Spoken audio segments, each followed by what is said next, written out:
All right, so in this video, I want to try to analyze some simple circuits and let you have a flavor of how the analysis goes. We have two basic rules. It says that whenever you have wires coming together or splitting apart, that the total current in must equal the total current out. And the other rule we have is that when you go around a loop, in any loop in a circuit, what you get is that the sum of all the changes in potential will add up to zero. So let's go through this, and with a little bit of practice, you can pick some minus sign conventions, and then it all becomes very simple. Just some comments about components. Okay, we're going to have batteries. Well, first off, we have wires. They're just straight lines, and they will carry a current. We usually label a current like that. The arrow tells you the direction of positive current. So if I say I equals 1, that means I would have plus 1 going that way. If, on the other hand, if I'm saying that to the right is positive, but the real current goes backwards, then I would have to say that I equals negative something. Okay, so this is the direction of positive flow along the wire.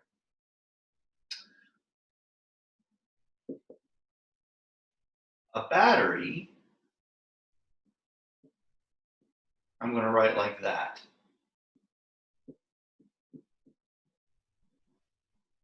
And I'm going to say the long side is the plus side and the short side is the minus side of the battery.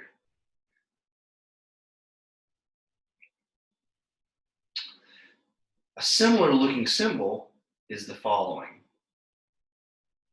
If you have these kind of the hash line or horizontal lines or lines which taper to nothing, that's ground. A place connected to this is defined to have zero potential. And then another device component that we're going to have is a resistor. Now, the standard symbol for a resistor is kind of a zigzag line, and you would just label the resistance next to it. And in addition to these, we also have capacitors. I'm running out of room, and we've seen that multiple times. We'll come back to capacitors in another video. Okay, so with these devices, I can put together, well, we can figure things out. All right, so let's imagine we have a battery. And then I'm going to have a resistor. And we're going to imagine that I have a current flowing.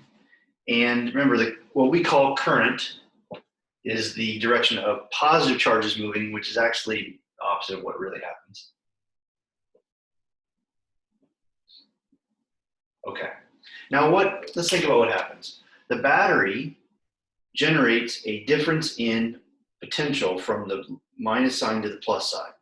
So if a positive charge walks from the lower side to the upper side, it gains potential.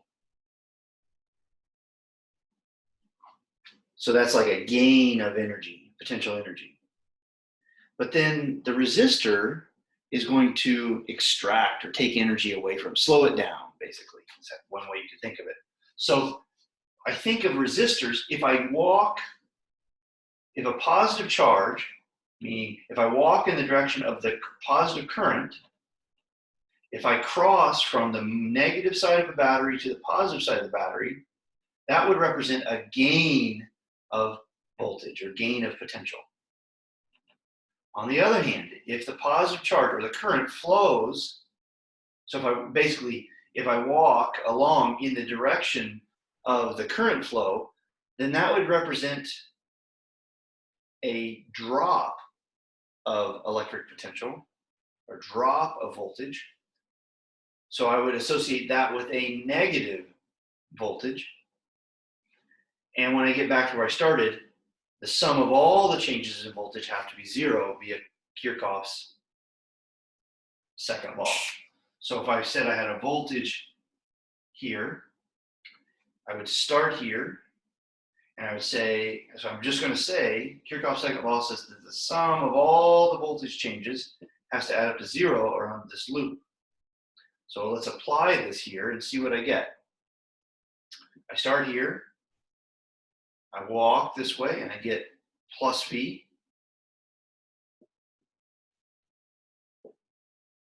And then I cross the resistor in the direction of current flow.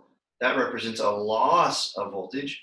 How much? Well, the voltage change across the resistor is I times R, V equals IR. So I lose I times R, and then I get back to where I started. So that has to equal 0. And I learned that the voltage drop, or the voltage equals I times R, as expected. Okay, so that was our formula for just a resistor, and we're just saying that it's compatible with Kirchhoff's second law. Okay, just to see how the minus signs work, let's imagine that I were to create a loop. I mean, nothing told me that I had to trace the loop in a clockwise fashion. What if I had traced the same loop in a backwards fashion? Let's see how we need to devise rules to get the same answer. This is a physical statement. This better be the answer. Okay. Well, if I were to trace the loop going the opposite way, then I'm actually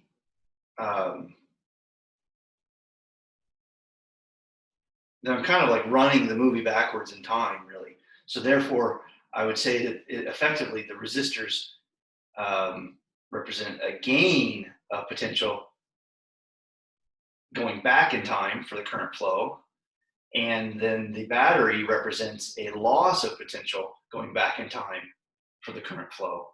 So I would say plus IR minus V, and then I get back to where I started, equals 0. And again, I do the algebra, and I'm left with V equals IR.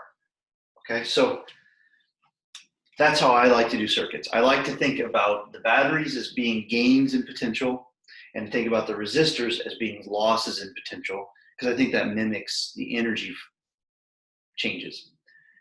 If you took linear electrical circuits, that's the exact opposite of what you did in that class. In that case, whenever you had a resistor, you said, you would always say that when you crossed a resistor in the direction of the current flow, you would say that was a gain or a positive IR, and then you would have said that all of your batteries came with the minus sign. It doesn't matter, because ultimately it's an overall minus sign on the entire equation. Because I don't do tons and tons and tons of circuit analysis for my job, I like to make the minus signs mimic the energy changes, just so I can keep track of them. Whereas if you were doing this all day, every day, since most components represent a loss of potential, then you probably would choose a convention so that you minimize the number of minus signs. So it's not that what you did in linear electrical circuits didn't make sense. It does in that context, but for this class, I'm going to do it the other way. That being said, it does not matter, and I don't care how you do it, just be correct. Okay, so you can do what you did in circuits if that helps. It doesn't matter to me. Let's do a more complicated. Let's do a circuit with numbers to kind of see how this would play out. So let's imagine I had a battery with 3 volts on it, and then I had a resistor, and let's say this was a 10 ohm resistor, and I wanted you to tell me what is the current flowing in this wire. And we know the bigger the resistance, that should slow down the current flow, and you should get a smaller current. The algebra we just did said that V equals IR, where V was the voltage on the battery. So that's going to say that 3 volts equals I times 10 ohms. Therefore, I equals 3/10 of an amp, because an amp is a volt per ohm. We just write A for amp.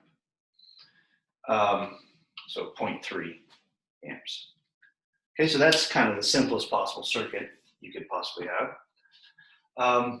We can do other kinds of circuits. You could have multiple devices. You could do something like this. You could have a battery. You could have 2 resistors.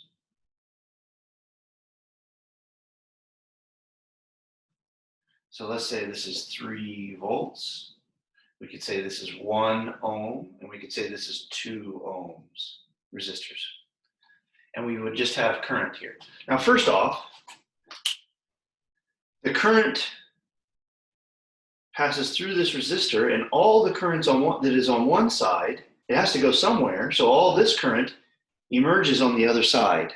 And since the wire never splits, this current has to be the same as this current, which has to be the same as this current. And what that means is that the current through each resistor is the same. So in this circuit, all resistors get the same current. That doesn't have to be true in circuits that have branches and things. It's kind of like water flow.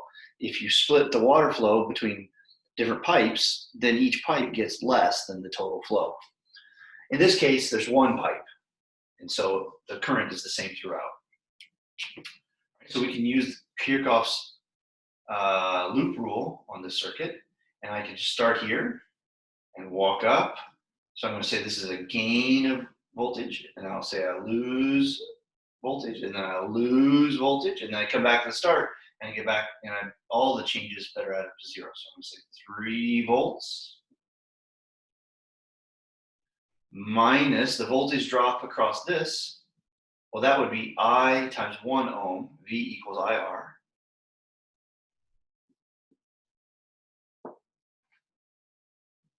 And then I would say it's another resistor in the direction of the current flow. So that's another loss. That's going to be I times 2 ohms. And then I get back to where I started, so that has to equal 0. And what I learned is that I equals 1 amp, because I can factor out the I, and that's what I get 3 ohms there. Okay, so that's a kind of an interesting thing. You learn, notice, well, first off, the voltage drops when you have multiple devices, they just keep adding. But notice, it's kind of like you just have one giant resistor whose resistance was just the sum of those 2. We'll come back to that point in a bit, maybe in the next video. Let's do another circuit. Let's imagine we have a battery, and then let's say that's a 2-volt battery. And then let's say we've got a resistor. Say it's a 1 ohm resistor. And then let's say there's another battery, and it's hooked up like this. And let's say that this is 3 volts. Notice what's kind of funny here. This battery kind of wants to make the flow go up, but this battery makes the flow want to go up. And what's going to happen is basically that the net effect is that the flow is going to go in a counterclockwise fashion. But let's say I didn't know that. So let's say I guessed that the flow is going to go to the right. And I know that's going to be wrong. That would be a dumb guess. What should happen is, if this is the wrong answer or the wrong guess, when I do the algebra, I should actually get a negative current. But let's see how this works out. So I go through my analysis, but I go through it in exactly the same sort of manner. I start at the low side. The current starts as defined. The current starts at the low side, ends at the high side. So that's a plus 2 volts. Then I go through the resistor in the direction of the current flow. So that's a minus I times 1 ohm. And then following the current actually starts at the plus side and ends at the negative side. So that's a loss of 3 volts. And then I get back to where I started. So again, because the current as I defined it went through the battery backwards, the battery acts to actually take energy away from the flow. So you get a minus sign there. So when I pull it all together, I'm going to get I equals negative 1 amp. Because I get, I move this over, solve it, combine these two, and I get an effective negative 1 volt. And so it gives me a negative 1 amp. So the real current actually flows the other way because this larger battery, if you want, overpowers the smaller battery. Here's what I would say. As long as you tell me the direction of what you're calling positive, then I wouldn't bother to go back and reverse all the minus signs to make everything positive.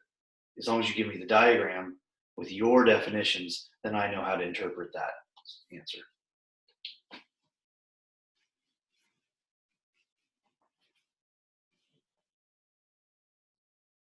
Okay, let's stop there. And then in the next video, I will talk about how to combine resistors into parallel and series equivalent resistors.